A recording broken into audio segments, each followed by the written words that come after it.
I'm Hilary Hendershot, your host, and this is Profit Boss Radio, episode 126.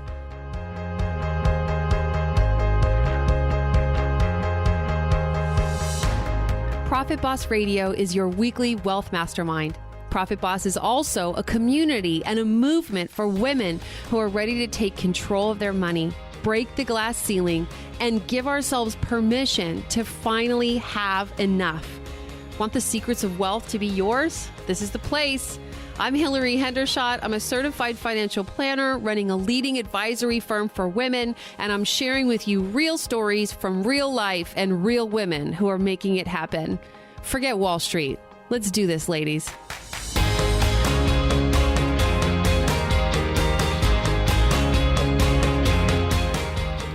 Well, today is the day. If you've sent me in a question, I am probably going to answer it in today's episode of Ask Hilary. We've got lots of great financial questions. First, we're going to be talking about how to pay off massive amounts of credit card debt or whether to file for bankruptcy. Then we're going to talk a little bit about how to think about school debt, whether that be a bachelor's or a master's degree. We're going to talk about credit repair. We're going to talk about how to create consistent income as a business owner. If you have inconsistent business income, how do you create consistent personal income? And then we're going to talk about whether or not you should consider subsidized home buyer programs. And I will say I have a little bit of, kind of congestion in my voice. I had a cold last week, and I don't really know what podcasters do when they don't have a perfect voice. I still have to record the episode. And so, it just is that way. This is life, people. Let's get right to your fantastic questions. First, from Monica. Hello, Hilary. I'm weighing the pros and cons of filing for bankruptcy versus undertaking a debt elimination program or other alternative to resolving significant debt. I have high earning potential and I'm generally feeling optimistic, yet my situation is that I'm going through a divorce and I've found myself with close to zero assets, no real property, no savings, and no plan. We amassed $160,000 in credit card debt and personal loan debts, plus $150,000 in graduate school student loan debt. I personally have about $50,000 of credit card debt with my name on it. In the case that he takes the majority of the debt, I'm still liable if he defaults. What's your financially savvy perspective? Okay, so Monica and I actually had some follow-on conversation because I needed to understand what was her income and expenses, and she referred to herself as having high earning potential. So I asked into that, and I also discovered that Monica has actually been to see bankruptcy attorneys. And I'll talk a little bit about the information that she gave me. She says she's been self-employed for 3.5 years. And in 2018, she paid herself about $52,000, but she thinks she can get a job for between $95,000 and $120,000, likely in her line of work, right? So she'll go from being a business owner to being a wage earner. And she says her monthly expenses are $6,500. Okay, so Monica. First, congratulations on being optimistic. There really is nothing else to do but be optimistic. The opposite or other alternative is to be pessimistic, and that just doesn't serve anybody. So I love that. Let me say off the top here, I am definitely not qualified to advise someone whether they should file for bankruptcy or not. That is not what I do. I would think if it were my situation, I would go see a bankruptcy attorney and I would make a list of the pros and the cons, and I would make a choice that I felt like I could live with for the rest of my life, right? So you definitely need a bankruptcy attorney to advise you about bankruptcy. But either way, because I don't think $50,000 in graduate school student loan debt is going to go away. So as far as I know, school loans aren't bankruptcyable, right? You're stuck with that. So either way, you've got a lot of debt to pay off. And I would be remiss if the first thing that I addressed wasn't mindset, right? Because it sounds like you and your husband had a pretty freewheeling mindset. You were willing to live way beyond your means. Oh, also, Monica shared with me that her husband or soon-to-be ex-husband is not working right now. I think she said he'd been terminated maybe laid off and terminated. So it's not like he has the income to pay off this debt. But the point is that you all had a lifestyle that you couldn't afford, and you were okay with that. You were okay with borrowing money to pay for the things that you wanted without achieving the earning potential to pay it off. Okay. So right now, what you have is an amount of debt that you can't pay off given your current income. And so I just really stop, Monica. And if you're listening, you're in this situation as well. You first have to deal with the mindset, because if you don't become someone who isn't okay with living beyond your means, then even if you undertake the massive, massive action that it's going to take to pay off this amount of debt and get there, you'll just rack the debt right back up again. And I know, because I did that. So anyway, you definitely need a plan. You can't make a financial plan without knowing what your income is. So right now you're wanting to make a plan based on future earnings, but you don't have that job yet. So if I were doing this plan, it would be based on $52,000 of income, which is your 2018 income. And $52,000 of income doesn't even cover your $6,500 monthly expenses, let alone debt service. So I'm also still a little bit confused about the comment about your husband assuming the majority of the debt. Monica did tell me that she lives in California, and in California, the courts are likely to split the debt 50-50. And then it sounds like you might end up with an additional $50K of half the marital debt. So again, my understanding is that it doesn't matter if it was your name on the credit card, but because California is a community property state, debt gets split 50-50. So again, until we know the exact numbers, you really can't plan for any of this. So you need to get through your divorce, and you need to go get that job. It's a lot of debt. You can't pay it with your currently income and monthly expenses. So something has to give. One good thing about this situation is that your plan of action is pretty much laid out for you. You need to go increase your income. So if you remember several episodes back, listen to the episode with Leslie. And, she was in a very similar situation, multiple six figures of debt coming out of a marriage. And she took on that debt and she became a real estate agent. And it took her a few years to get her income up. But, she did share that her goal is to make 7 figures of income this year. Now that's business revenue, but that's still a lot of personal income. And so if your earning capacity really maxes out at $125,000, well, we have kind of an untenable situation here. So if I were you, I would be looking for ways to make $400,000, $500,000, $600,000 a year. And, if you're listening and that sounds like pie in the sky to you, and, you just want to say, you've got to be kidding me, did Hilary just say that? I get it, but it's a mindset. And to some people who are listening, they'll say, right, I can go make $400,000, $500,000, $600,000 a year. It's going to take me a while to figure that out. But look at somebody's making $500,000, $600,000, $700,000 a year. Why can't it be you? Okay. Somebody figured it out. You can too. So Monica and those of you listening who are in the same situation, to pay off massive amounts of debt, you need massive amounts of income. That's the straight math. Okay. It does sound like you're still mid-divorce now and that the debt hasn't been split up. I'm not sure who's paying the debt service, but since your soon-to-be ex doesn't have a job, there just isn't enough money to be paying on that amount of debt. So you've got to put the debt on ice until you have more income. Be in communication with the creditors. Let them know you cannot pay. Keep your word to them. If you tell them, I'm not going to pay for 6 months or 12 months, be in communication, right? Don't break your promises to the creditors. But whatever you say you're going to do that. So I'm sincerely hoping, again, that you've dealt with the mindsets that got you this far into debt. My concern is that you just have built a lifestyle where you're accustomed to living beyond your means and you're willing to continue borrowing and borrowing. So we're going to turn that faucet off, get through the divorce, maximize your income, and then you're in a position to deal with accuracy with that debt. So again, I can't advise you to file bankruptcy or not, but I definitely would do like a cost-benefit analysis. Let's figure out in which scenario am I going to have the better quality life. I hope that helps, Monica. Let's move on to question 2. And Gina sent her question in via audio recording, so I'll play it for you.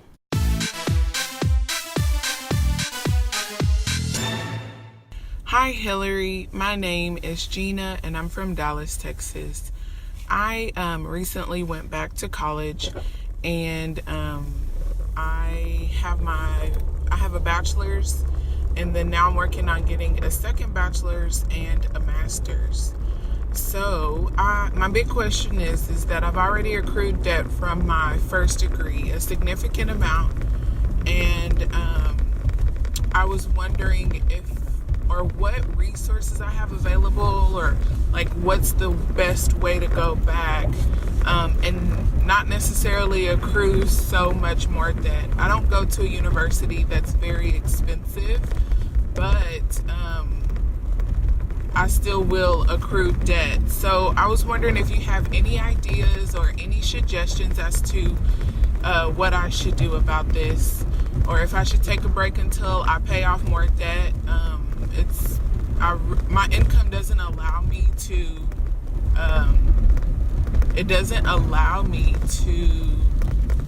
pay for school as I go. So thank you so much, Hilary. Hey, Gina, thanks for your question. I don't know a ton about your exact situation. I kind of, to answer this question, really fully flesh it out, I would need more information about what exactly you're doing in school, getting a second bachelor's degree and a master's degree. So I'm going to explore this topic carefully because I don't know you, and I certainly don't want to minimize what you do. I mean, maybe you got your first degree in literature and now you're getting formal education in nursing, which is a highly compensated occupation. Most of the people I see who are saddled with tuition debt did that because, frankly, they got comfortable being in school. I mean, I think many of the people I did my MBA with came to get the MBA because they wanted it to be a built-in raise. They're sort of hoping they could buy a raise, right?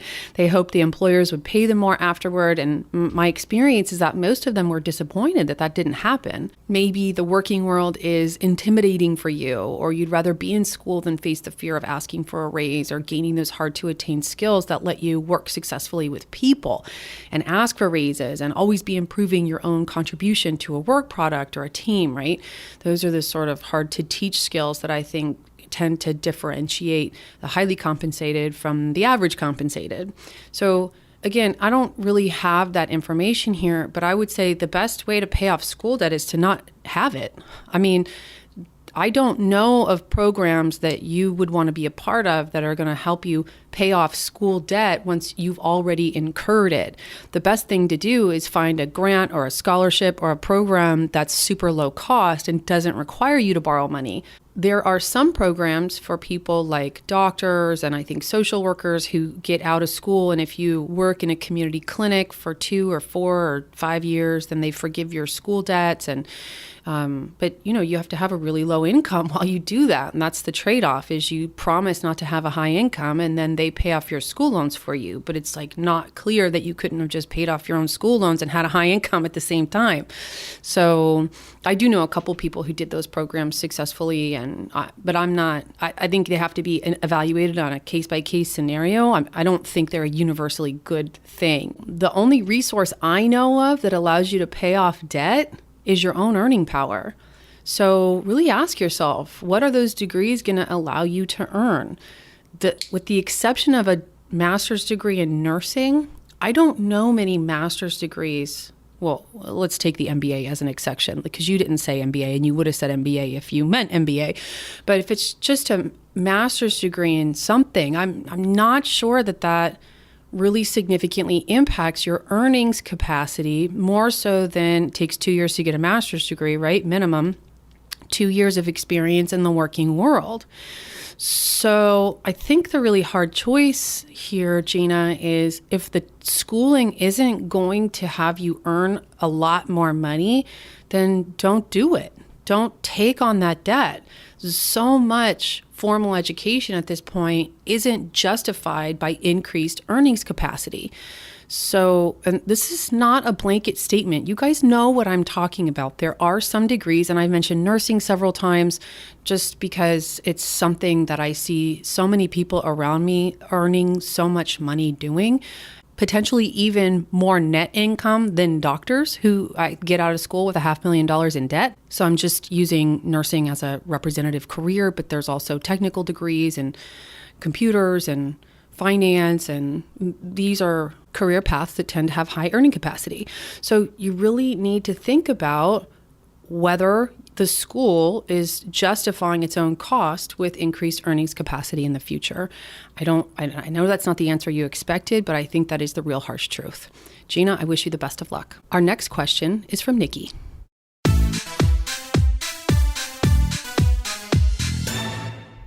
Hi, Hilary. My name is Nikki, and I live in San Clemente, California. And my question for you is, on this last episode I listened to, I heard about a credit repair. Do you recommend this? And if so, do you have any companies you would recommend using? Thank you. Hey, Nikki. Yes, I definitely recommend credit repair. What credit repair helps you do is make sure that there's nothing on your credit report that isn't accurate or doesn't accurately reflect your actual credit history. Okay, so it can be very helpful. I used credit repair after I had kind of dug myself out of my financial hole, and definitely they contributed to the fact that I was able to buy a big house in 2017. Did I buy it in 2017 or 2016? I think it was 2017. So I have a perfect credit score now. I think it's 780 or something, and that never would have been possible if it weren't for the credit repair service that I used. And because everything had gotten so complex because I had made such a mess several years before. So once I was, financially solvent, then I went for credit repair because it was only really at that point that I was even qualified I was going to allow myself to borrow money, right? And that's all you need a credit score for, is to borrow money. So anywho, creditrepair.com was a sponsor of Profit Boss Radio, and I love recommending them. So definitely check them out at creditrepair.com. Good luck, Nikki.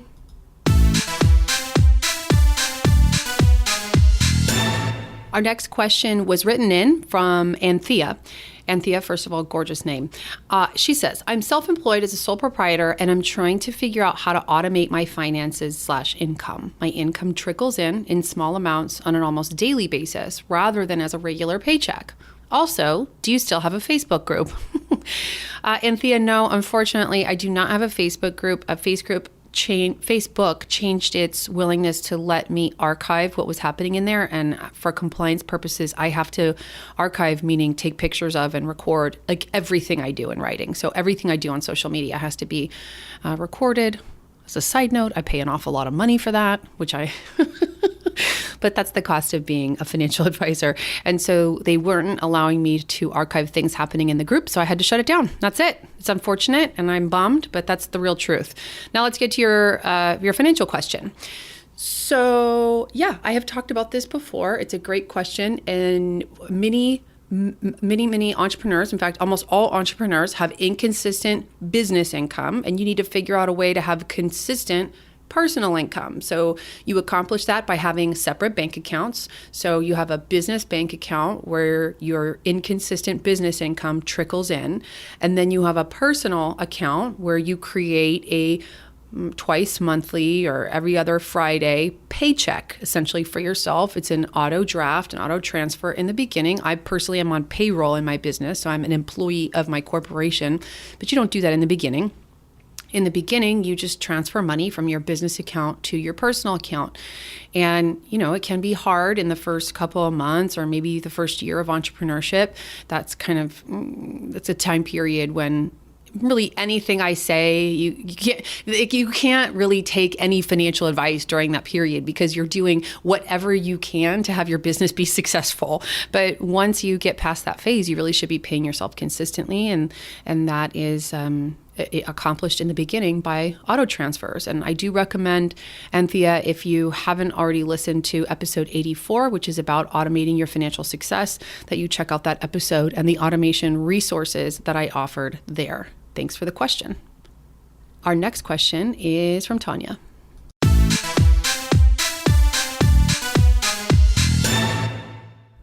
Hi, Hilary. My name is Tanya, and I live in Aspen, Colorado. And my question for you today has to do with buying a home.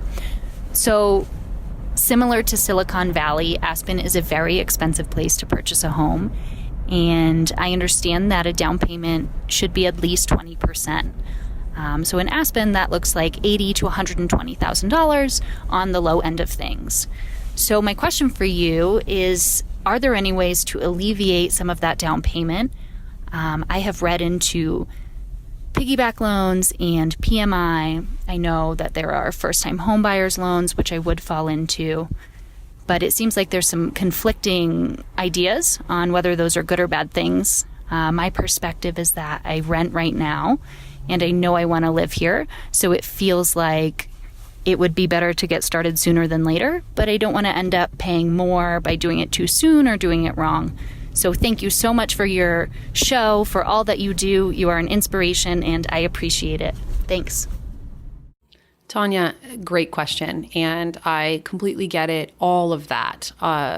Wanting to know that you don't do it wrong from a timing perspective, that understanding that it's a huge commitment and not wanting to get taken advantage of or do the wrong thing. So I get it. And luckily, the answer in this case is hands down, yes. If you qualify for a subsidized first-time homebuyer loan and it's the right thing for you, it's a great thing for you. So first of all, you happen to pick a topic that I'm super familiar with, because when I was a loan officer for a period of time, I actually specialized in these loans. Now, I did it in the state of California, but the characteristics of these first-time homebuyer subsidized loans are pretty similar across the country. They can be very good. There are programs to help people with low income be able to afford home ownership. So first, let's talk about the types of subsidized loans that are out there. First, you have below market rate first mortgages, and you have ability to qualify for a mortgage with a low credit score. Then there are down payment assistance loans. So Hilary, I have my first mortgage. That's 80% of the purchase price, but I don't have enough money for the 20% down payment. Well, there are down payment assistance loans, and some programs actually offer free money. So in California for a while, there was a loan that it was a down payment loan, and then it actually got forgiven over time. So people didn't ever have to pay it back. So those are the types of loans that are out there. To qualify, you usually have to have a very low income for the surrounding area. Each loan program publishes its income maximums. So in this case, there's an income cap. If you make over that cap, you don't qualify as a low income person. But the credit score requirements are typically not that onerous. For example, as I said, there are programs in the state of California that only require your FICO score to be above 620. Most people with a 620 FICO definitely cannot buy a house with a traditional mortgage. Now, the downsides to these loans can be the following. First of all, you do have to live in the house as your primary residence. You're not ever supposed to move out and rent it out.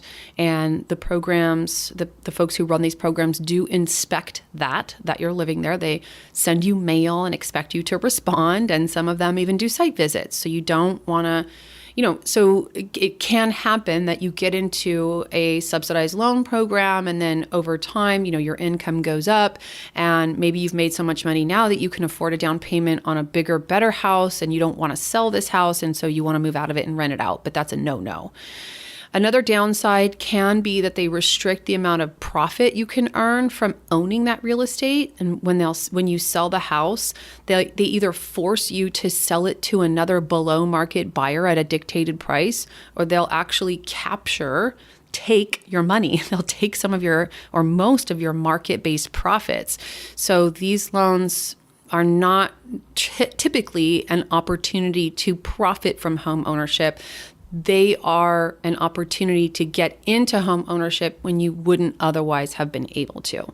So all that aside, Tanya, if you love Aspen and you know you're going to live there, then heck yeah, it would be appropriate for you to own your home. And, assuming you have consistent income and, I don't know, let's just take a stab in the dark. Let's say you meet a guy and, Tanya, assuming you date guys, I don't want to assume, right? But you meet a guy who has 4 kids and now you're a family of 6. Well, now that home that you just worked really hard to get into doesn't work. So things like this can happen, life can change. But assuming that your living situation and family situation is consistent for a while and you feel like that's not going to change dramatically, then definitely you should do what you can to get into homeownership. Definitely try to avoid PMI. PMI is private mortgage insurance, and that they give you PMI when you borrow more than 80% of the purchase price of your home. Typically, there are subsidized loan programs that do not have PMI. It is an extra cost. It can be $400 or $500 a month. It's a real waste of money, but you're essentially paying the insurance policy for the mortgage company. In the event that you default on the loan, the mortgage company gets their money back, and you're paying the premium on that insurance policy. So obviously that's not financially savvy, right? So avoid PMI if you at all can. Programs are administered by your state, potentially your county, and your local municipality, so your city. So I don't know what county Aspen is in, okay? But if you look on the county website, there should be something there. Google below market rate home ownership in your county or city, and that should tell you what programs are there for you and what their features are. And I did Google programs in Aspen, Colorado, and there are some. So Tanya, you've probably already researched that, but you need to apply and get on a waiting list, and but you need to figure out how that program works. So, for those of you who are considering wanting to own a home, you have my blessing on these programs. They're typically they can be very, very helpful. And I know some people here in my county, in my area, who have purchased homes through these programs, and, can be a real blessing. So good luck with that.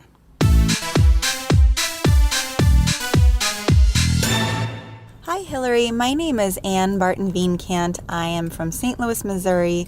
I'm 33 years old, and I'm really grateful for all of the podcasts that you put out there, so thank you so much for doing that. I know that with Ignite, you work with clients who have at least $50,000 in savings. I am not anywhere close to that. I probably am not including retirement savings.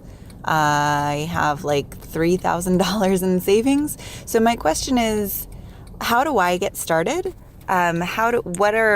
What's the best way for me to get to the point that I have $50,000 and can become an Ignite client in the future?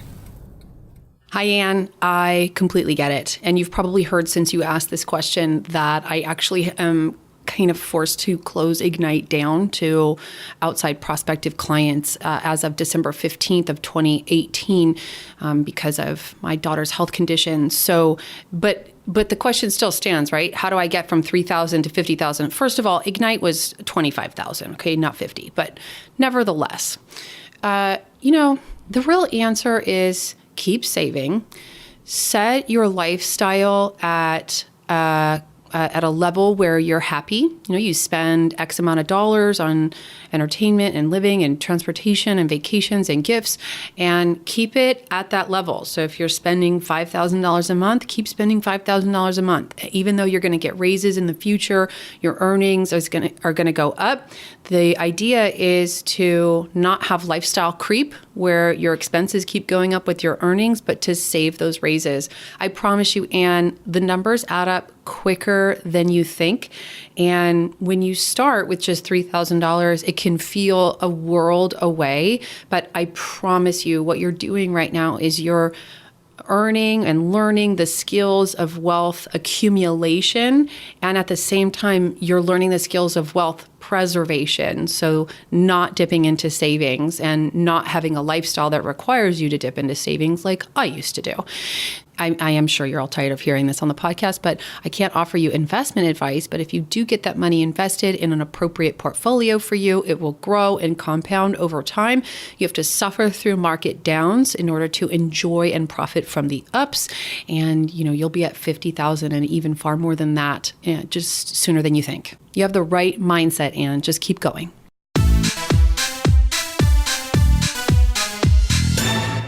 This next listener voicemail is not a question. This was a compliment that came in from a woman named Nicole. She said her last name in the original voicemail, so I just edited her name out.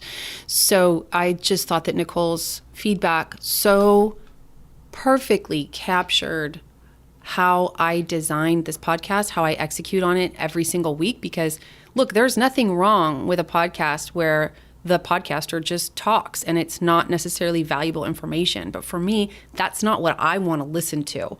I don't want to listen to people shoot the breeze, right? I'm turning on a podcast because I'm interested in information. I want to know if I should keep listening. And if you're talking about your peanut butter jelly sandwich or some inside jokes, that's not what I want to hear. It's not interesting to me. So I don't do that stuff. And Nicole's feedback was so perfect. And again, there's nothing wrong. If you listen to podcasts like that, more power to you. But this podcast has never been like that and will never be like that because that's my style. And I'm assuming that if you're subscribed to Profit Boss Radio, that you resonate with it at least a little bit. So here you go from Nicole. Hey, I'm calling with an acknowledgement for you. I've been making my rounds around other podcasts.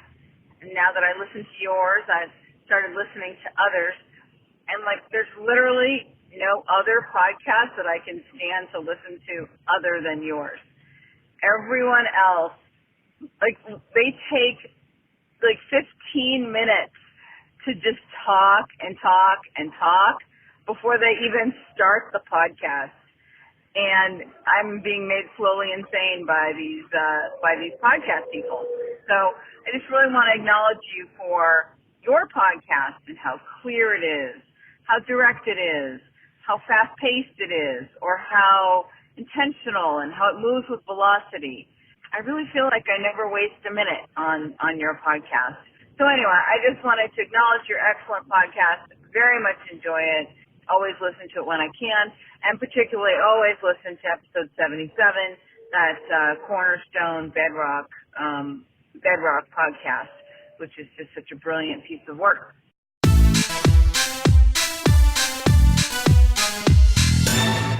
That about wraps up this episode of Ask Hilary. I hope it's been very helpful to you. Wanted to give a quick shout out to new clients, Shelly, David, Lydia, and Josie. Thanks so much for your business. We love being your financial advisor. And now for some quick housekeeping items. Hey, Profit Boss. 2018 is rapidly winding down. As you know, the holidays are coming and I'm preparing a special episode that celebrates you. But this special episode also requires you. So if you have accomplished some big financial goals this year, I want to hear from you. If you're thankful for something that's happened in your financial life or career, I want to hear from you. If you're making big plans for 2019, I'd love to hear from you. It's incredible and inspiring and encouraging to hear about how women like you are changing their narrative with money and doing things they never thought possible. The truth is, your financial success is possible, and so many of you are already making that a reality. So don't keep your wins to yourself. Share them with me so that I can share them with the community. Don't be embarrassed. Fly your flag, girl. No win is too small. No win is too big. It's time for you to contribute and to be a part of making a difference. We are a tribe of smart, capable, powerful women who talk about our financial wins, express thanks and gratitude for important changes in our financial journeys, and look forward to a new year of financial and professional progress. Email your audio clip to media@hilaryhendershot.com. That's media@hilaryhendershot. Hilary has one L. Hendershot has two T's.com. Come on, do it now. And then stay tuned for a very special listener-inspired episode. Thanks, ladies.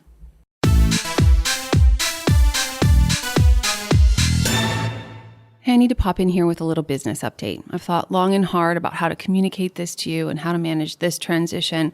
But the reality is, after Harlan has been diagnosed with leukemia, I do need to make some lifestyle changes. I need to be able to be available to her for longer periods of time. I need to be able to totally focus on her to make sure that she's well and safe and well cared for. So based on those realities and the reality that the time I have during the day is finite, until now I've been running 3 core programs in my business. One is Ignite Investing for investors with between $25,000 and $499,000 to invest. I have a high net worth comprehensive financial planning offer for those with above $500,000 to invest. And I also run the 50K Wealth Multiplier Experience coaching program.